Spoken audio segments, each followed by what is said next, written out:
বাঁকুড়ার গঙ্গাজল ঘাটির দীপক সিংহ। সিংহের বিক্রম না থাক, এক জায়গায় সিংহের সঙ্গে মিল আছে, কাঁচা খেতে ওস্তাদ।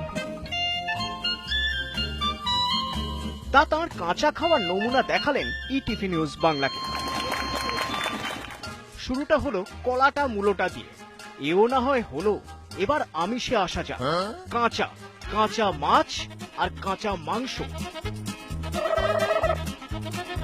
এও কিছুই নয়। যারা চেনেন তারা বলছেন ভালো মানুষ দীপক চিবিয়ে খান A to Z।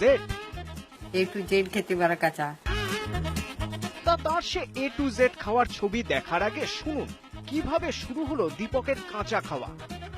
বারণ করতো, কিন্তু তাও খাচ্ছি, খেতাম। দেখতাম যে হ্যাঁ, চাল গম খেয়ে হজম হয়ে যাচ্ছে। হজম হয়ে যাওয়ার পর দেখি আরো কিছু শক্ত জিনিস কিছু খায়। তখন মাটির খোলা খেতে ভালো লাগতো। কথায় বলে ছাগলে কি না খায়, দীপক বোধহয় ছাগলকেও হার মানাতে পারেন।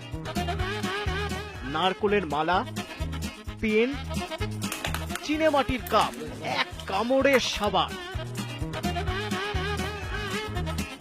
এখানেও যদি থামতেন তাও নয় হতো, কিন্তু স্বপ্ন যে আস্ত একটা গাছ চিবিয়ে খাওয়া।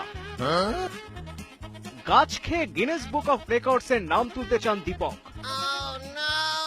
আগামী দিনে আমার একটা আগেও বলেছি, এখনো বলছি, একটা গাছকে খাবো। একটা গাছের পুরো অংশটাকে খাবো, আমার চিন্তা ভাবনা আছে। দেখি কোন রাস্তায় কত দূরে পৌঁছতে পারি।